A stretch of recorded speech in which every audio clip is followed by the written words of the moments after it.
get this popping in 3, 2, 1. Welcome, everybody, to Café Society. I'm your host, Zapata. I'm your co-host, Joseph Jerez. And today, we cheers. That's right, baby. Boom. My favorite time of the week, man. You love recording time, huh? Oh. All right, so we gotta break this down for the Hold audience on. real Yeah, quick. because this... hold on. I have to say, on record, best one of So the far. series so far. 100%. Listen, we have a whopping 4 episodes right now. Yeah. Well, this is episode 4. So we have, 4 episodes, 3 before this one. And let me tell you, that's a lot of different drinks to remember. Sure. But episode 4 has... Mark it on the calendar. This might be the best drink. Write it in the books. Put it in the books. But should I chisel it on? Chisel it in the books. I gotta chisel it in. This drink, guys, it's called the Clover Club. So the show notes will have the ingredients below. Highly recommended, okay? It's I'm gonna give you a quick breakdown. So get your pen and paper out, okay? It's gonna be some gin. You got it? I got it. All right. It's gonna be some fresh lemon juice, Lemon juice? raspberry syrup. Wait. store-bought- The lemon juice. Do I squeeze it from a lemon? Yes. I had to ask. You know, Nah, it's good. It's important to ask, man. Okay, It's important good. to ask. Yeah. because So some people buy lemon juice from like the store, like they get. the concentrated. Yeah. You know, so I'm pretty sure, now correct me if I'm wrong, but I'm pretty sure you're supposed to dilute that with water to turn it into actual lemon juice. It's a God, concentrated I version hope of so it. because it's the strongest. Like Yeah, it's not concentration. even, it's more powerful than just lemon juice, which is kind of weird to say, but Yeah. so gin, lemon juice, raspberry syrup, simple syrup, okay? But how'd you make that? Did you just buy it at the store? No, so we couldn't find it at the store, unfortunately. So we made it ourselves, but I'm actually really glad that we did because it's delicious. So you just, same way that you would make simple syrup, but this time you're going to pour that over fresh raspberries, then muddle it down, strain it, boom, and store that, and you're good. And then the best part, if you're watching this on video, you see all that creme right there, that thick foam, that froth, that's fresh egg white. So you use an egg white, and you shake it up in there, and it gives you this nice foamy, creamy-ish texture. It's so good. I'm going to take one more. I'm salivating, bro. I'm not even kidding. I'm salivating right I now. wanted to take That's how another good drink. it is. So, in order to drink this, do we need to have a Ralph Lauren whiskey cup? That just makes the flavor taste expensive. You know what I'm saying?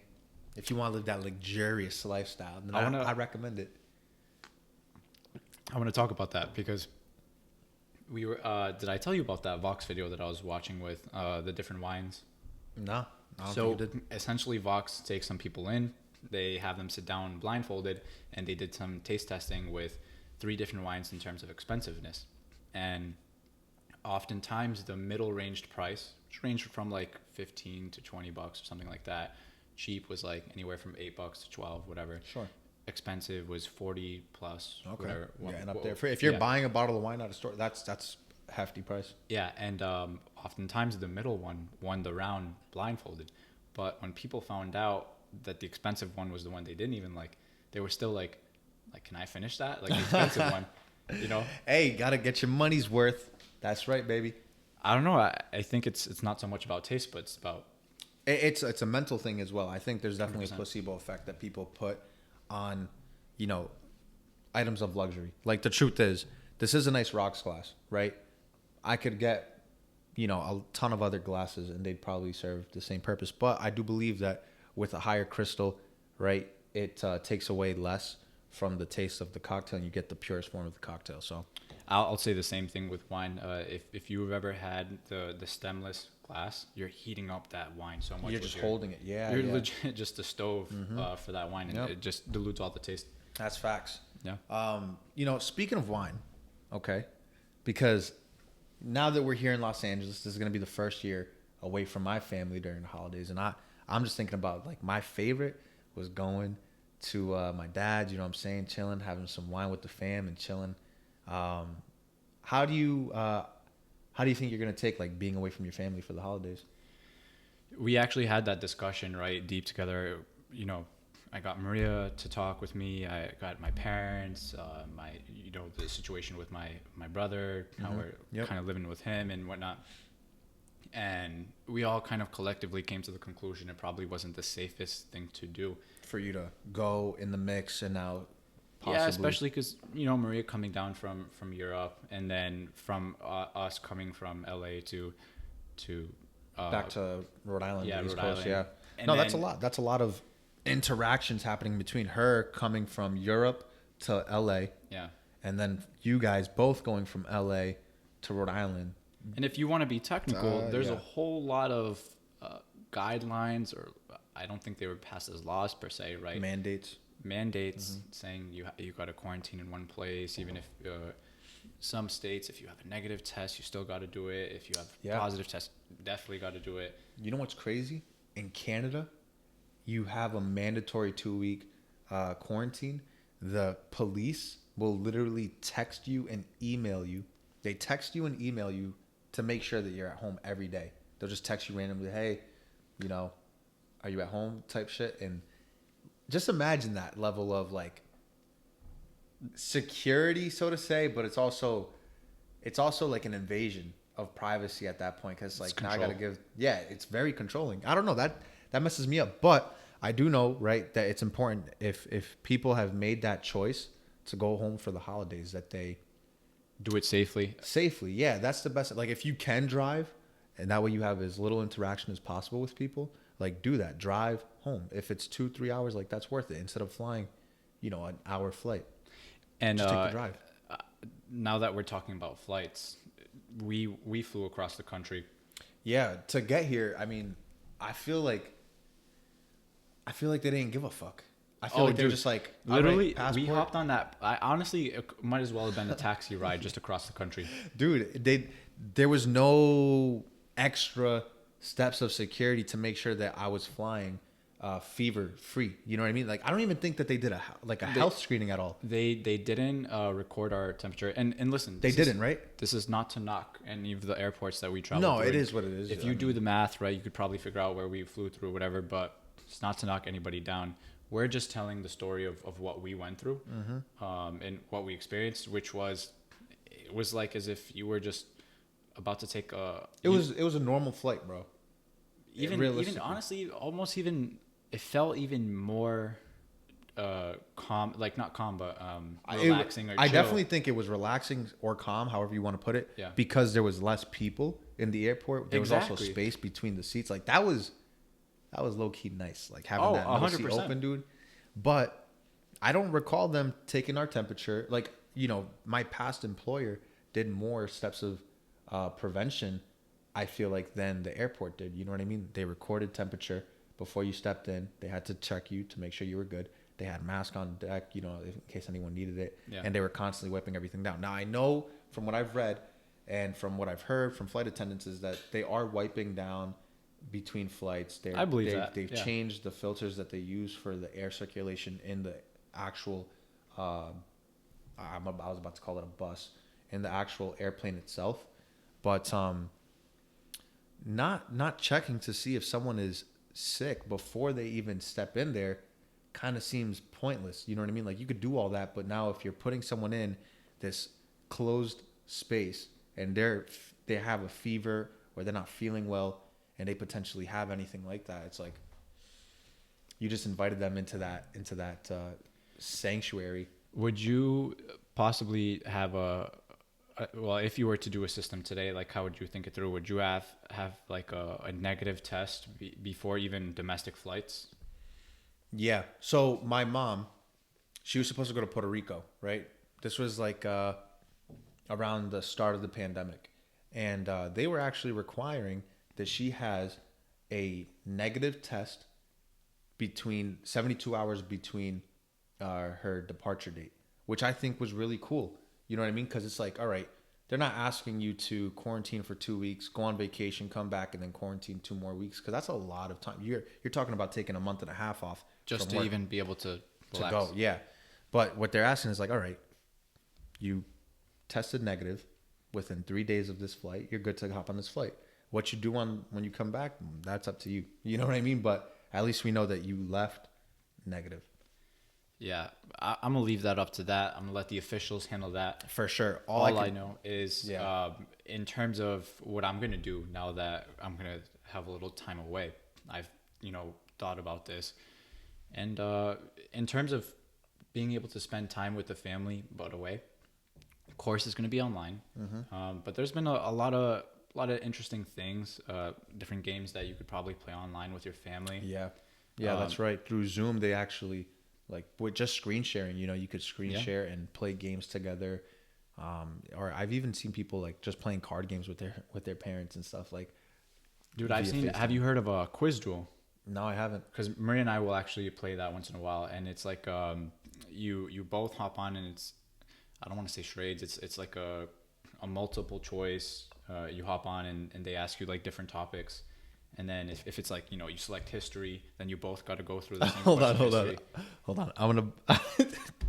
Why is that, bro? Oh, it's so good. This drink, dog, is so good, bro. It I'm got not the me best with messed up. names. It got the Clover Club, baby. This thing got me messed up, bro. Like, I'm trying to focus on your story, guys. I swear to God, I'm trying to focus on his story. And I took a sip, and all I could think in my head was, "Damn, this is a great freaking drink, man." You sound like you might want a sponsor. My God, dog. I don't know. Hey. The sponsor will be here. You know what I'm saying? And when it does, we boozing heavy. Everyone's taking shots on deck.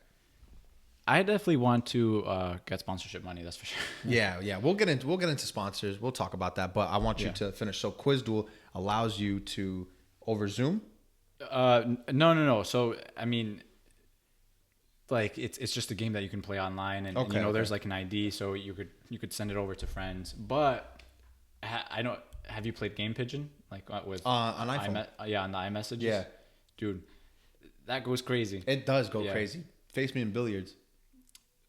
Son, you want it right now? You're lucky my phone is charging because it was on 5%. Why do you always leave your phone? I don't want to talk about it. My phone just, I don't know, bro. It just, I don't care to charge it throughout the day. Because I know Yanko's going to watch this, right? I don't mean to put his dad on the spot, but Mins has business going on 24/7, and he's just on la WhatsApp. The WhatsApp. But it's like legit. That's business. It's business, and you just hear like these new updates in the construction, whatever it is, and I'm so shook because I'm with Marvin, and like I'm counting my pennies down. Like what was my last paycheck? And Mans is probably cashing in checks like every left day. and right. Hey man, that's what it's all about, diversifying your. Y eso es lo que usted está haciendo. You think? Well, there are definitely. You know what's funny? It is really business like oriented what I'm doing with my phone. Like today, for example, like all I was working on was editing those clips through an app called InShot, which is really great if you guys are looking to make more market worthy videos. That's definitely something you should take a look at. Again, it's called InShot. And it's because we want it to be accessible to the people, right? That's right, man. Yeah, because it's just whole easier to get it out and get the message across for people, in a nice, clean format. Yeah, so I really hope that people are going to see it soon. But the whole premise is we'll be able to have these little 10, 15-second clips and diversify that wherever they do need to go. Yep. And then possibly we'll have a couple 2-3 minute segments for other things. Yeah, for sure.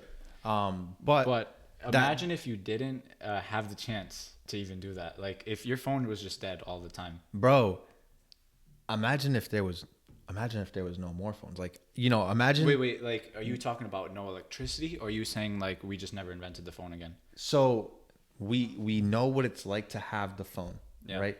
It's too late.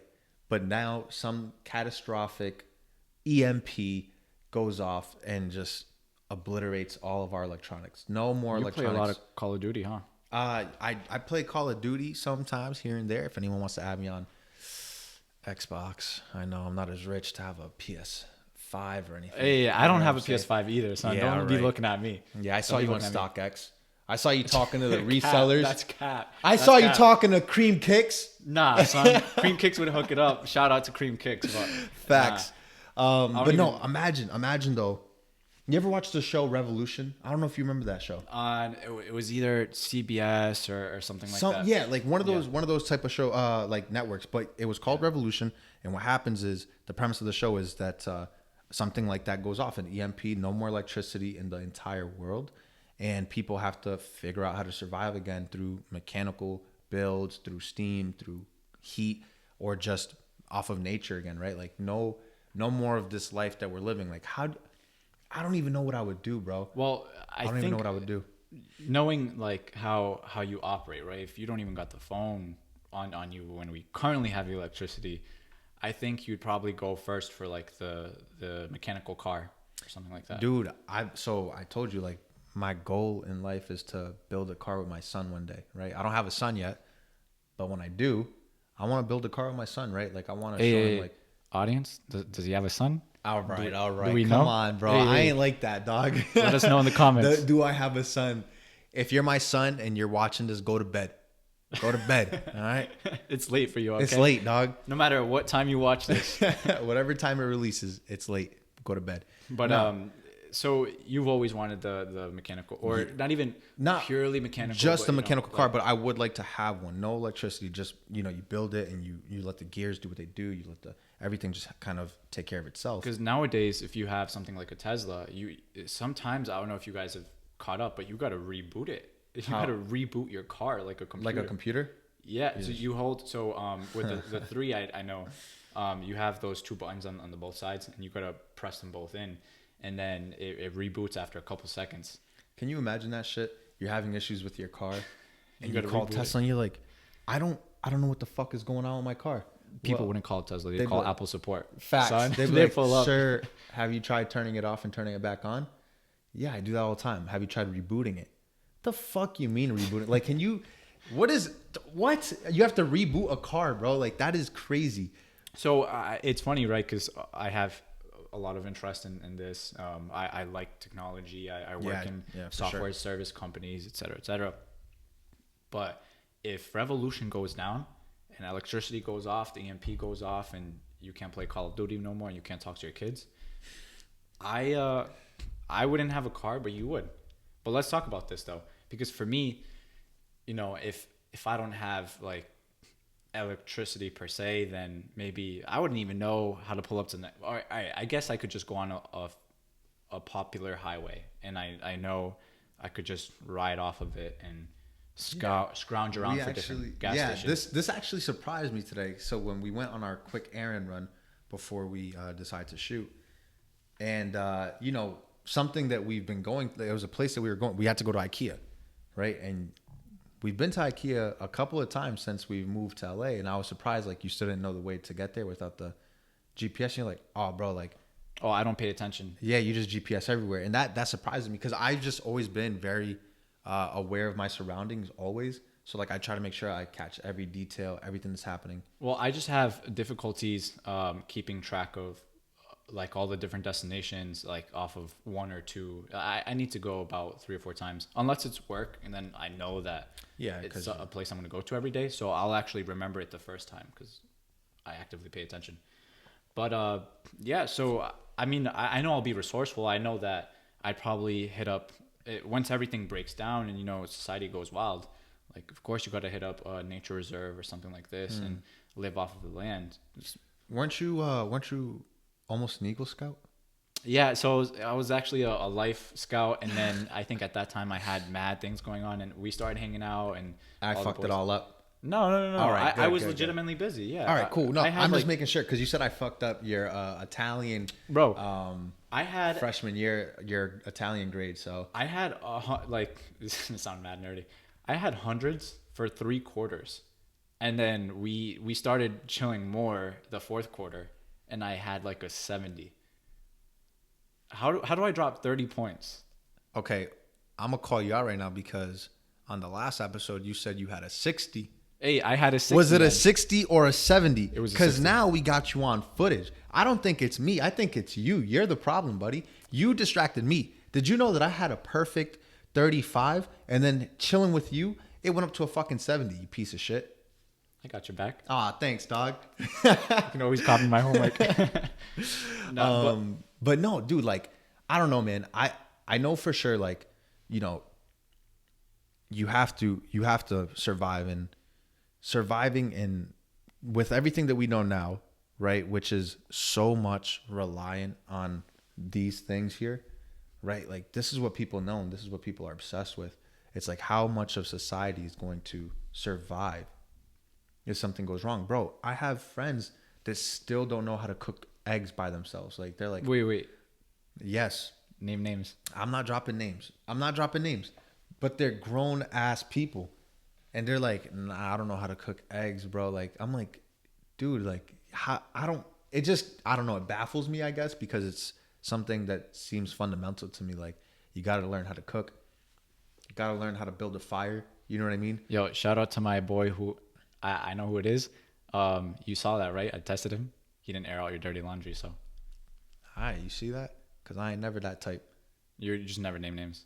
Nah, bro. You know how I am with that stuff. Even our friend George, right? He'll hit me up and he'll be like, hey, Look at what Zapata did the other day. nah, not even like that. Is he But asking he'll be that? like, bro, I just got my new phone. And you know, we've all been boys for years. He'll hit me up, bro, I just got a new phone. Everyone's contacts got deleted. Can you send me Zapata's number? And I'll be like, why? And he goes, what? What do you mean why, bro? Like, I just need his number. And I go, For what? I mean, for what? Yeah, exactly. I go, all right, well, I'll give him your number. And if he wants to hit you up, then he'll hit you up. And I Because just you don't know. You never know. You never know. I don't know, man. That's just how I've always, I don't know. That's just how I've been. But I'm going to take those same principles. I'm going to take them to the streets, to the woods. where I So can hunt when and you're in the kill a bear. woods and you're out here hunting, if somebody's like, you know where the nearest village is. Why? Yo, I always think about Luis when anytime a cop would ask him, What's your name? Why? no, he'd be like, don't worry about it. Don't worry about it. Yeah, you're right. He's like, don't worry about it. What's your age? Don't worry about it. It's like, what's it to you? What's it to you? Yeah. Yeah. Bro, Oh, man. That's brazy. terrible. I love that shit, man. I love Terrible. that. Nah, but I think, I don't know. I think I would do pretty well in a society that kind of didn't have any more of these like security, these comfortabilities. I think I'd do good because I'm used to being in uncomfortable positions. I think my mentality is also very strong just because of like wrestling for as long as I did, cutting weight for as long as I did, being, you know, you're being tested every single day on the mat. I don't know.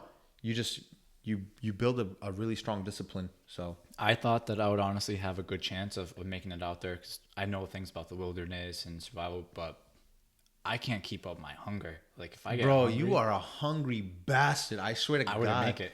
Dude, yeah, guys, no bullshit. This dude is always hungry. He's skinny, but this guy eats, all right? Every time, it's like clockwork. He's like, yeah, It's I'm 3:35 p.m. 2:35, I got to eat, bro. I'm starving. It's clockwork. No, with I you, don't, dude. I don't It's- actually eat at 3:35. I don't know what time, but you just, yeah, it's eat when I eat. hilarious. It's clockwork. It's Yeah. clockwork for sure. But let's have another delicious sip of this. and then take This it over drink. to the. We'll go to the ads. We'll go see to you the guys ads. right after the ads. Cheers. Cheers. There's so many places to go now. With this click of a button, you can be on Saunders Road. Let's start the story. The story starts with the summer in London, then Chicago, Rome, and Florence. We get it. You're probably not going to go anywhere, which is why we're taking our experience and delivering it directly to you. Purdue has taken all their knowledge and compiled it into an artistic print, which gives you insights on the time they spend on the road. The kind of person interested in Purdue has most likely spent their 15-minute break looking up flights and never pulled the trigger. You may also be interested in the visual arts, fine beverages, and explorative conversations about your passions. Did I forget to say? If paper isn't your thing, we even provide a digital version of the magazine as well. You can locate your nearest digital copy over at ameSperdues.com. And welcome back. Thank you guys so much for sticking along through this longer podcast. But this is actually the goal that we wanted to have. We wanted to extend the time little by little to get you guys a little bit more accustomed to it, because we generally This is how we talk. this is how it is for us. Yeah. Like, we actually have these really long conversations because they're very thoughtful for us. Yeah. And something that we were talking about that I was like, you know what? I was like, let's pause this conversation because I want to save it for the podcast. And we put it in our show notes and everything. And it's been this recent YouTube sensation of the name Eric. And some of you may know him, some of you may not. I know I talked to was you a news little bit for about me. him. Yeah, because we both watched Colin and Samir, right? I just started after you mentioned it. Okay, and did you get to view the podcast where they had him as a guest? No, I watched the YouTube video and prep for this Okay. podcast. Well, what was cool is that he talks about his strategy, right? So his thing is that. So hold on for a second. So he's a YouTuber, Yep. and yeah, I guess is that all we need to know? He's a YouTuber. He's from Jersey, Okay. and what he wants to show people is that in 2020, right? In 2020, you can still be an all-time YouTube content creator, and his goal was to hit 1 million subscribers in the year 2020, and he's been fully invested. Right now he's at like 7 something. He's at like almost 800,000. Yeah. So I don't know if he's gonna hit his mark, but it's crunch time for him. He needs to gain 200,000 subscribers in the next month. So this is gonna be huge for him if he does it or not. But his strategy. Well, actually, let's just a moment of appreciation for him. For 1 year to get from 0 subscribers to 800,000. he had a video of him recording like the night sky 4 years ago, whatever it is. So who knows what he started at, but obviously it wasn't like I think so. I think he said that I think he honestly started at like 12 or 15. Okay, yeah. Something like super brand new, right? So it's just really interesting his approach to it. What he does is he calls it social hacking. And what he does is he finds ways to work himself into the network of people that are probably more known by the masses, right? Your Logan Pauls, your Tana Monjaus and Julia Roses and Jake Pauls and stuff like that. And he works his way into their videos by not necessarily, I don't want to say forcing them, but giving them no other opportunity to say no, because what he's offering, it just makes their lives easier. it's a deal you can't refuse. That's how good it is. All right, Paulie. Yeah, from now on, my name is Uncle Nino from Jersey Shore. And no, but what he does is he calls it social hacking, and he's been so successful at it. He has collaborated with tons of people. And one of my favorite examples is how he solved the problem for Logan Paul, right? Logan Paul had these $90,000 Mercedes couches. He's been trying to sell them. No one would buy them because they're extremely uncomfortable. So he tried to go to Logan's house in the past, and Logan was like, I appreciate what you're trying to do, but get the fuck off my property. But just when he just pulled up, right? It was without offering to buy the couch. Yeah, he just pulled up, and Logan Paul was like, I appreciate what you're trying to do, and I wish you the best of luck, but I don't fuck with people coming to my house. Like, and it's just because it's your home. Yeah, that's a security thing, right? So he took that, and he's like, all right, how can I get in this guy's house and not have him beat my ass? Yeah. So he hired someone to pose as a buyer for these couches. He pulled up to Logan Paul's house with a U-Haul truck, and Logan Paul opens up the truck thinking that it was just going to be an empty truck. And there he is in there holding the $18,000 in cash that he was going to give him. Sure at this point, Logan at least remembers the face. Oh, he definitely knew who he was. Yeah, and he was like, he couldn't even, yeah, he was like, fuck. He was like, that's good. That's clever, right? Now, the moral of the story here is not that you had to pay a creator $18,000 to be able to start working your way into their network. Yeah. But what he did was he took out a small business loan. He created a business, took out a loan the next day, got $18,000 and cashed it out, gave it to Logan Paul to buy those couches. And then he created a whole series off those couches where he was collaborating with all different types of people, because now these are not just a pair of couches. These are Logan Paul's couches. So now he solved Logan Paul's problem by giving him content for the week, handing him $18,000 and getting rid of the couches that he's been trying to sell that he couldn't. Then what he did was he created a solution for himself, which is to gain more subscribers. And he was able that extra content. Yep. He had the content for himself. He worked his way into Logan Paul's content, who has, 20 million freaking followers. So obviously there's going to be people who appreciate what he did, who like his content, follow him, and subscribe and all that. And then he also now has the most clickbait fucking thing, Logan Paul's couches. Yeah.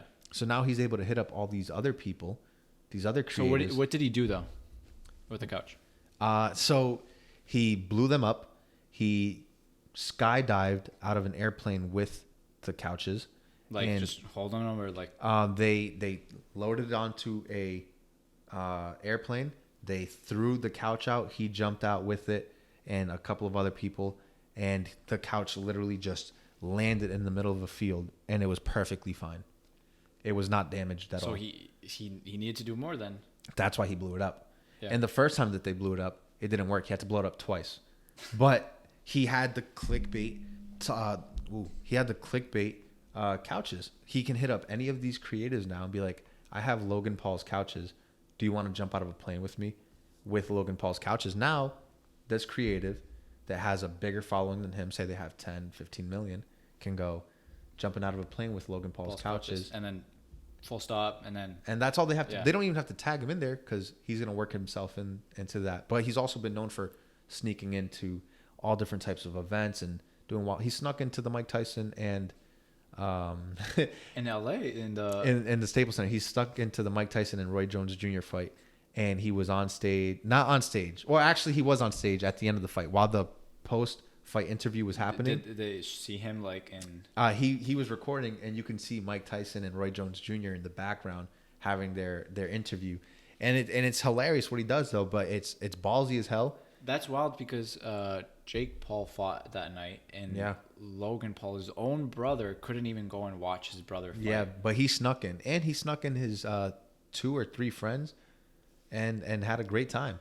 You know what I'm saying? But what he does is, again, it's called social hacking, and he uses other celebrities and other social media stars' fame, right, to kind of grab some of their crowd.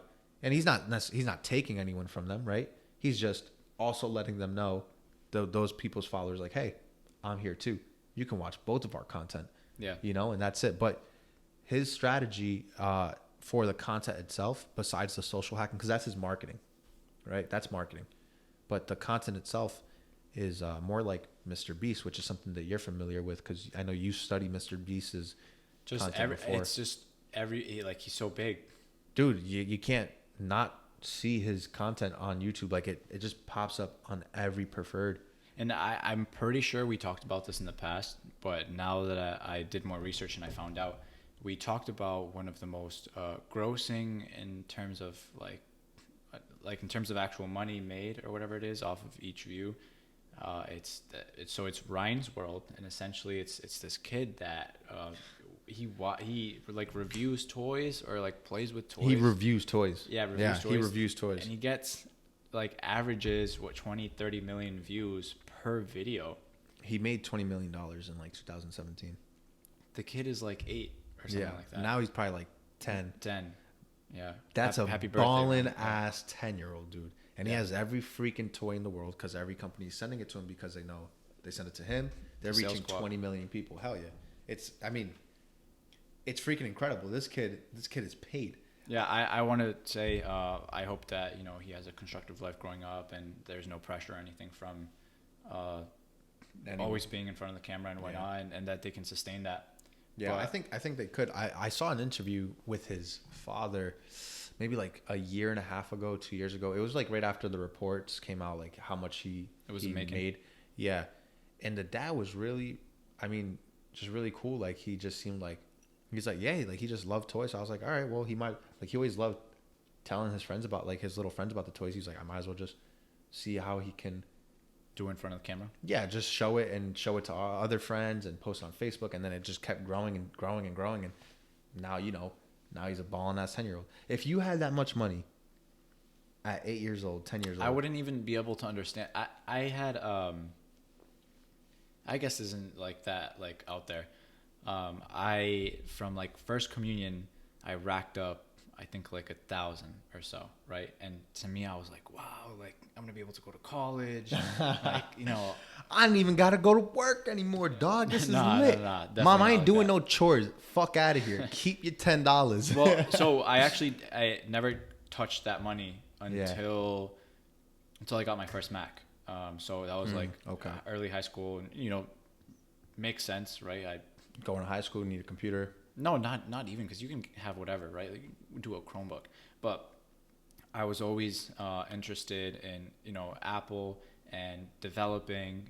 Oh I yeah, ended up yeah. working You've in always been software. into hacking and I literally know destroying nothing networks. about networks, but anyways, like the digital arts and things like this. Yeah. It's just always so whatever. You've always My gravitated point toward it, is, yeah. in my head, I'm like, wow, like a G, like that's. It's a lot. But this Especially, kid, how old were you for your first communion?